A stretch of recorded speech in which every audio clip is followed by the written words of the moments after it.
You can't even do household chores, so we might as well get a divorce. And you better give me your assets too, James said with a smirk as he walked into the hospital room. I was hooked up too many machines, but that didn't stop him. A girl I didn't know stood next to him. James didn't realize I had $10 million in assets. He should understand that a divorce in this situation would be a matter of life and death for a housewife like me. Fine, he has the divorce papers, I thought. I couldn't stay with a man who verbally abused his wife. I pulled out the divorce papers I always carried with me and handed them to James. Grinning, he accepted them. Now I can say goodbye to you. I'll be happy with her, so don't worry. Right, Patricia? James said, wrapping his arm around the girl's waist. Her name was Patricia Heaton. James sneered at me, and she said, "Take care, Mrs. O, you're not Mrs. anymore." "Take care, ma'am." They both laughed as they left the room, but their happiness wouldn't last. Alone in the room, I laughed out loud. Today is Friday, so the divorce will be processed on Monday. I can't wait for 3 days from now. My name is Nicole Wallace. I'm a 47-year-old housewife. My family runs a regular farm. I don't have any special skills, but I'm proud of my vast cooking repertoire. My husband James is the same age as me, and we were college classmates. We both came to Florida from the countryside. Since we both lived alone, I used to cook various dishes for James using the vegetables and rice sent from my family. People often said I captured his heart through his stomach, and I knew it was true. James has always been incapable of doing any household chores. I've been taking care of him since we started dating and after we got married. I continued to handle all the household tasks. Sadly, we didn't have children, but we enjoyed our life together as a couple. We both loved to eat, and on James's days off, we'd often go on drives to enjoy delicious food. When we first got married, James was kind, but after about 5 years, he became controlling. He never hit me, but his remarks became harsh, often saying, "Whose money do you think we're living on?" Those words hurt, but I didn't have the energy to fight back, assuming he wouldn't listen anyway. Being a full-time housewife made me feel inferior, and I couldn't stand up to him. James joined a well-known company after graduating from university, but quit after about 6 years. He quickly found new jobs but would resign from them after short periods. Because of this, our income was unstable. We managed by looking for money-saving tips, but often struggled with our finances.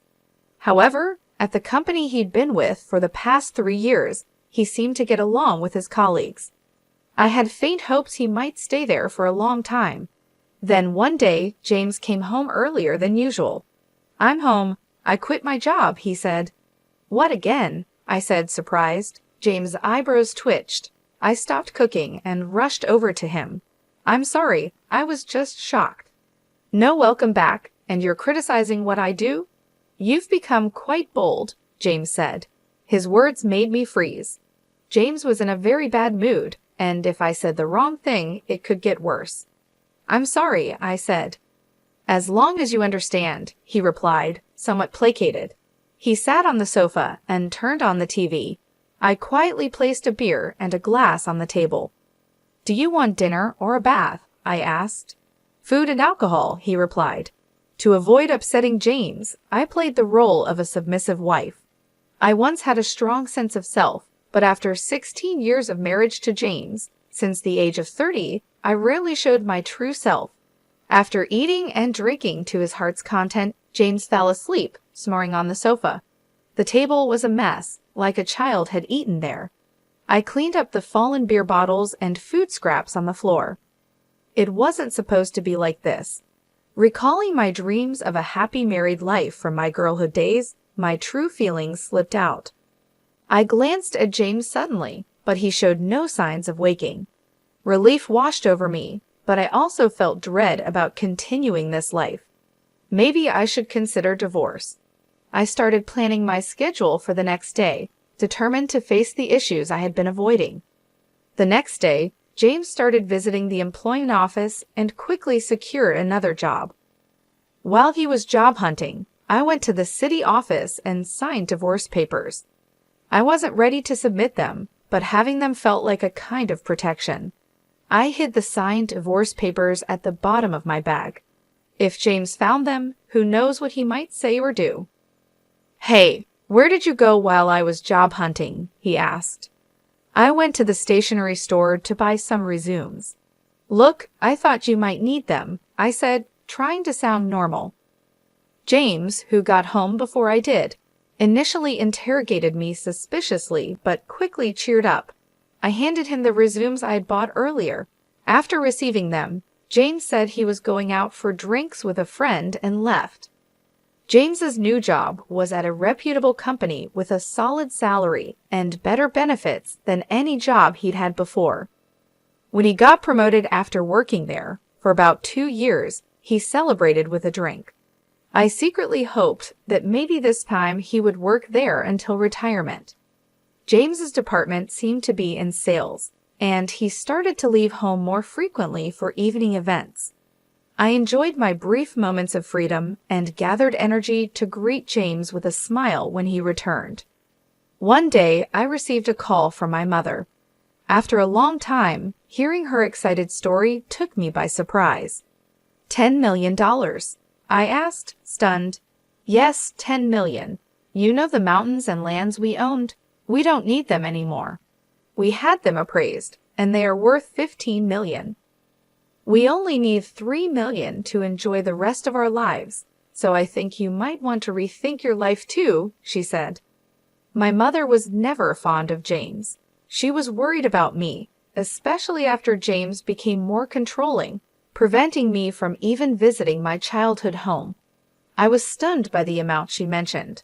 Furthermore, I was shocked to learn that when my mother inherited the property from my grandmother, she changed the title to my name, so there were no inheritance taxes.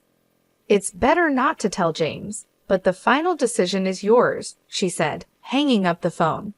I felt conflicted between the urge to immediately inform James and the desire to live freely with that money.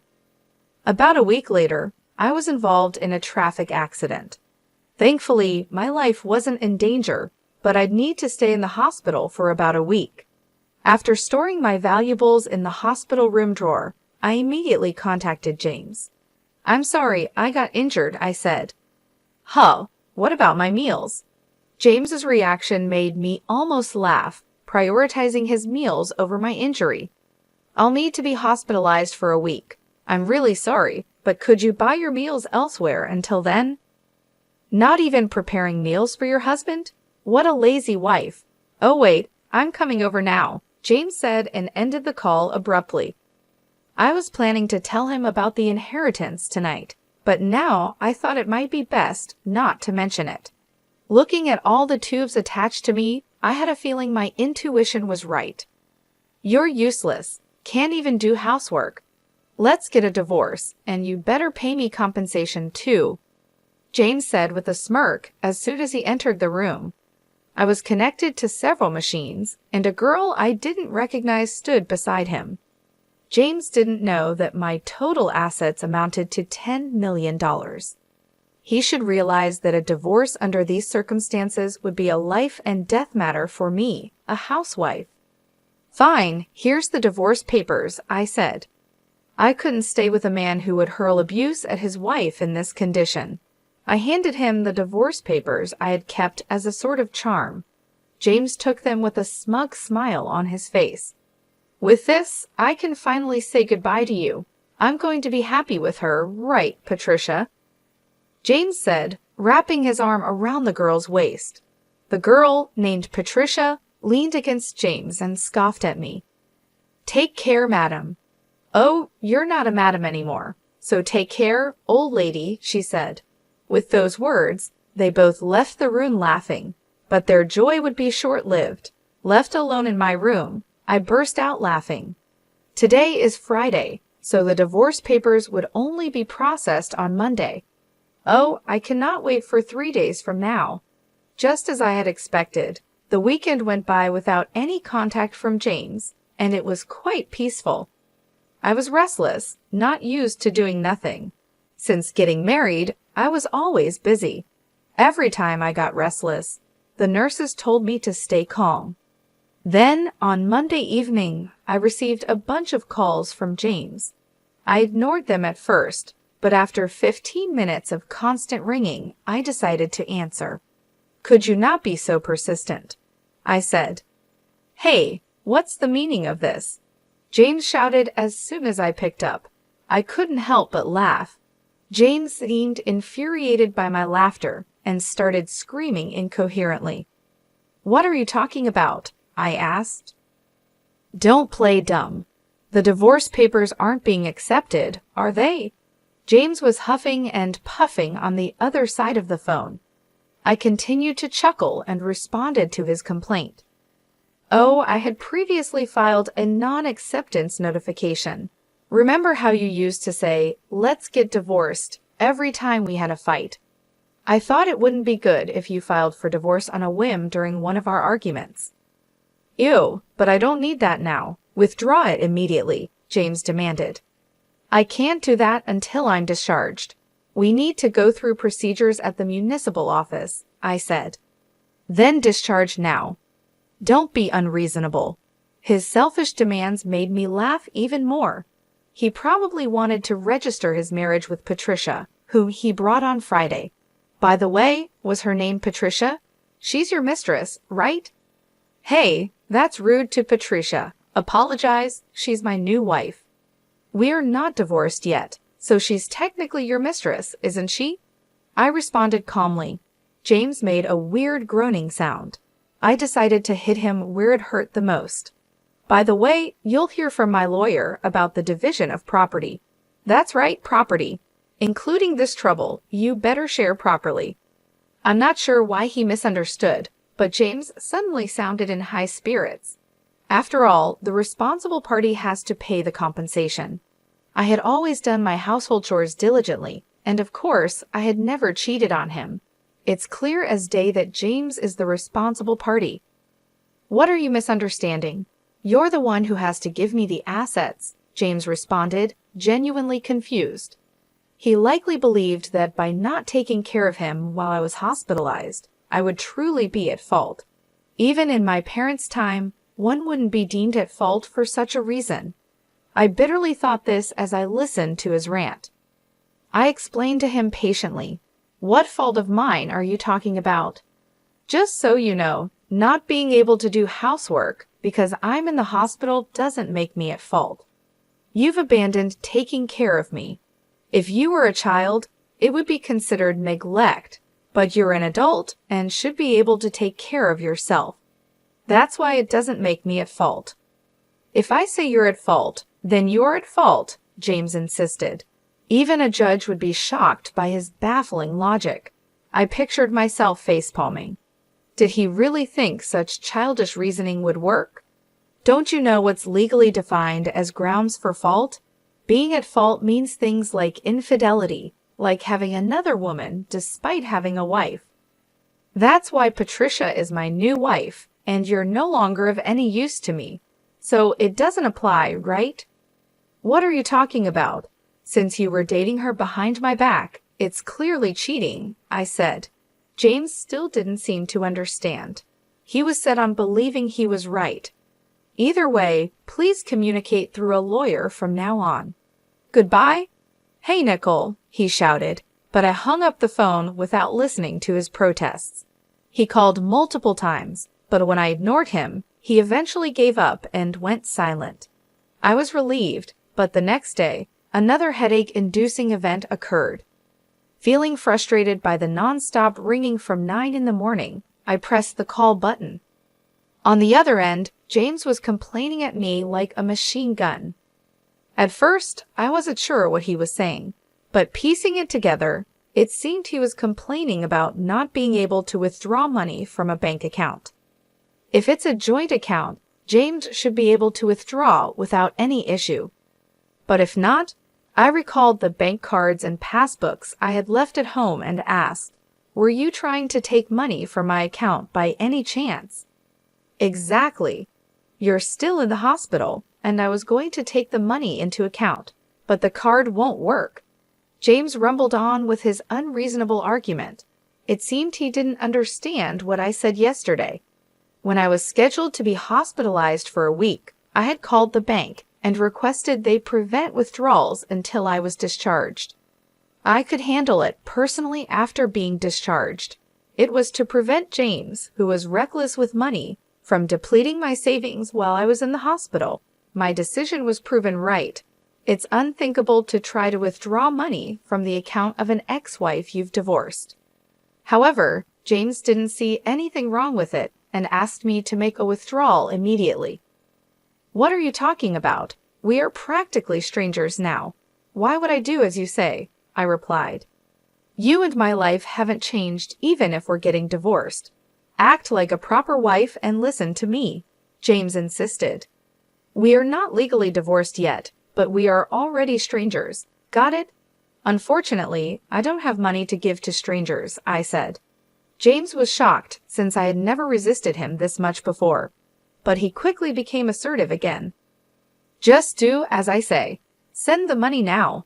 Pay the compensation for not doing housework, he demanded.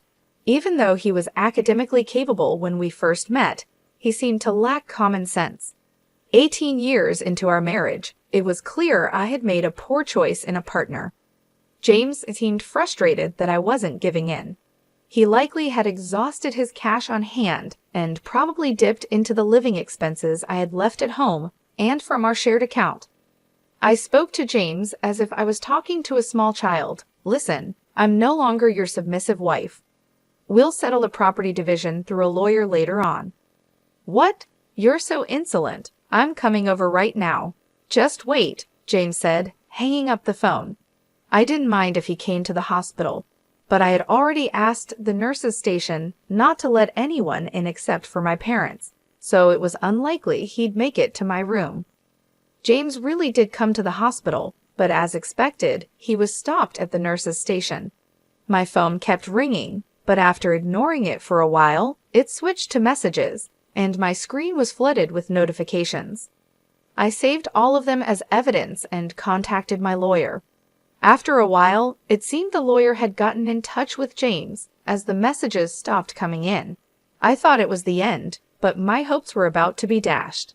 There's a visitor named Julia. Would you like to see her? Julia, please let her in. Julia was a friend who shared my hobbies back then. When I was single, Julia and I became close after she responded to my posts on social media, where I shared my dining experiences. We discovered we lived nearby and often went out to eat together. After getting married, I couldn't dine out as much to save money, but we kept in touch by regularly meeting for tea and chats. Nicole, are you okay from the injury? Julia asked as soon as she entered the room. Yes, I'm feeling much better now. Thank you, I replied. Julia's immediate concern warmed my heart. I realized that since my hospitalization, aside from my parents and the hospital staff, no one had shown concern for me. Hey, Nicole, things are tough for you right now, aren't they? Julia asked. Huh? Why? I hadn't told anyone about my situation other than my parents. I wondered how Julia knew and asked her, intrigued. Julia then said something shocking. You know Patricia, the young girl, right? She's having an affair with your husband, isn't she? What? How do you know about that? Wait, you know her? Actually, she's my niece, Julia replied hesitantly. I was so surprised that I couldn't close my mouth. Who would have thought that Julia was Patricia's aunt? The room went silent. It was the first time there was silence when Julia was around, and it made me feel uneasy. Patricia suddenly told her mother, my sister, that she's getting married. What's more shocking is that her partner is 47 years old. When I saw the photo, it was your husband. I was so surprised. I've already told my sister. I'm so sorry for all the trouble my niece has caused you, Nicole. Don't apologize, Julia. It's not your fault, I said. Julia looked like she was about to cry. I'm thinking of demanding compensation from Patricia. I can't compromise on that. But if I do, does this mean our relationship will end? Of course not. I want to continue being friends with you, Nicole. I'll make sure Patricia pays compensation. Neither my sister nor I can forgive what she's done. We'll keep a close eye on her." I was very grateful for Julia's words. We've been friends for over 22 years. I didn't want to lose a precious friend because of my terrible husband and his mistress. "I've scheduled a meeting with them tomorrow, and I'd like you to come with me," Julia said. "Of course, I'll be there, and I can also provide photos as evidence of their affair." The next day, fresh from being discharged from the hospital, I prepared for the meeting. I went to a private restaurant room with my lawyer. James and Patricia had already arrived and were indulging in an expensive traditional meal. I was speechless at their audacity. "You finally made it. Did you bring the money? Remember, you are paying for this meal," James said without even stopping his meal. Patricia continued to eat with a smug look on her face. I decided to fight back. "Please handle the payment yourselves. I came here to demand a fair share of the assets from the two of you." "How long are you going to sulk?" "You're really unattractive," James remarked rudely. Ignoring his comments, my lawyer and I took our seats and showed evidence proving James was at fault. We first presented legal documents about the reasons for liability, followed by documents on property division. Lastly, we showed the photos Julia had provided, which showed Patricia and James together, as well as Patricia with another man entering a hotel. "Wait, why? Hey, Patricia, what is this?" James and Patricia were visibly shaken by the photos and finally stopped eating. Just then, Julia made her timely entrance. "I took those photos," Julia said. Patricia seemed confused as to why her aunt was present. With cold eyes, Julia looked down at Patricia and James and calmly spoke about being friends with me for 22 years and how their actions were despicable. "Patricia, you mentioned that the baby you're carrying is his, but given your actions, who knows who the father is?" "Wait, no, This was the first time I was hearing about her pregnancy. Judging by her appearance today, one would never guess she was pregnant." However, James's reaction showed he believed her claim. "So, you're pregnant. In that case, after a DNA test, I'll demand an additional penalty." "No, I'm sorry. I lied about the pregnancy. Please forgive me," Patricia suddenly admitted, bowing deeply. She had been searching for wealthy old men, and James was her target. He bought her designer goods and promised her a life where she wouldn't have to work and could do as she pleased. She believed she could be a housewife and occasionally have flings with men of her choice. She had once lied about being pregnant because James showed no signs of wanting to divorce. James froze with his mouth agape when he heard this. "I'm truly sorry, but I can't give you anything. I don't have the money," he said. "I'll pay Nicole in advance. Patricia, you're going to work part-time diligently every month and repay me." "You won't have any free time until you've paid me back in full," Julia said firmly. "Oh no," Patricia looked disheartened. Julia mentioned she would bring Patricia back later for another apology and took her out of the restaurant. James, in shock the entire time, seemed to snap back to reality and approached me in a flattering tone. "Look, it seems I was deceived. I can't live without you, Nicole, right? We still have the divorce papers here. Can we start over? You've always been a housewife, so you can't possibly work now, can you?" he pleaded. I listened to James's pleas with a cold gaze, none of which moved me. I waited for him to finish before answering with a smile. "I can live just fine without you. I'll be taking the divorce papers and filing them shortly. Also, I never mentioned this, but my personal net worth is currently around $10 million, so I can live comfortably without working for the rest of my life. Rest assured." "10 million? Why did you keep such a fortune a secret?" James asked, shocked. "I was about to tell you when you started making a fuss about divorce. This money is my personal inheritance, so it doesn't count towards marital assets." "It has nothing to do with you," I replied. James looked at me with utter despair. My lawyer quickly produced some documents and a pen for James to sign. The lawyer and I then left and immediately filed for divorce, ending our almost 22-year marriage. Later, Patricia transferred some money to my account. According to Julia, upon learning of this incident, Patricia's mother was furious. She made Patricia take a leave from university and work nonstop at a relative's inn until she paid the compensation. James, on the other hand, was disowned by his in-laws after they learned about the divorce. He was told he wouldn't receive any assistance, so he reluctantly took out a loan and paid me in one lump sum. Furthermore, it was revealed that he had been with Patricia at a hotel during work hours. He was fired from his job and is now juggling multiple construction jobs to repay his debts. As for me, even after receiving such a large sum, I didn't know what to spend it on, so I donated half to charity. I then moved to the countryside with the remaining money and am now enjoying a luxurious single life. I've continued my friendship with Julia. On our days off, we go on food tours and short trips. We both plan to stay single, so I suggested maybe we should share a room. Initially hesitant, Julia agreed when I mentioned we could share deliveries and she could join my meals. Moving preparations started the following week. As I packed up my old life, I felt a sense of excitement and anticipation for the new chapter ahead. The thought of living true to myself, free from the chains of a toxic marriage, filled me with joy. Julia and I found a beautiful house in the countryside. It was spacious and surrounded by lush greenery. We both loved the tranquility it offered, a stark contrast to the chaos and stress of city life. We set up a cozy living space, complete with a kitchen where we could continue our culinary adventures.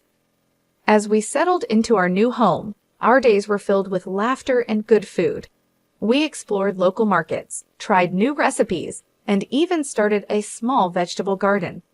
The simplicity of our routine brought immense satisfaction. Julia and I grew even closer, sharing not just our home, but also our dreams and plans for the future. Despite the hardships I faced, I realized that my life had taken a turn for the better. The toxic relationship with James was a thing of the past, and I had found a true friend in Julia. Together, we built a life filled with love, respect, and mutual support. One sunny afternoon, as Julia and I enjoyed a picnic in our garden, I reflected on my journey. I had gone from feeling trapped and undervalued to experiencing freedom and contentment. I had discovered strength I didn't know I possessed, and learned the importance of standing up for myself. The lessons I learned during my marriage and the subsequent divorce were invaluable. They taught me resilience and the importance of self-worth. I realized that happiness comes from within, and that surrounding yourself with supportive people makes all the difference. Julia and I often talked about our future plans. We dreamed of traveling, exploring new cuisines, and perhaps starting a small business together. The possibilities seemed endless, and for the first time in a long while, I felt truly optimistic about the future. Life in the countryside was peaceful and fulfilling.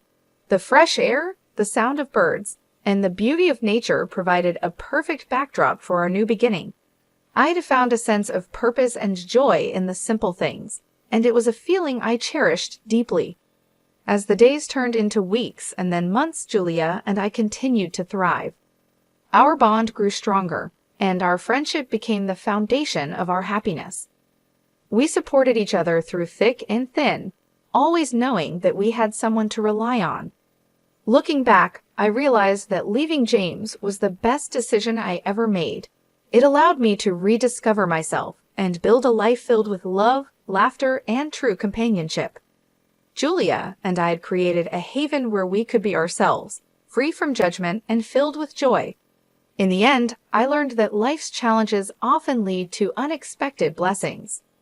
My journey taught me the importance of self-respect, the power of friendship, and the beauty of living authentically. I was excited for the future, knowing that with Julia by my side, anything was possible. I was determined to live my life joyfully and true to myself from now on.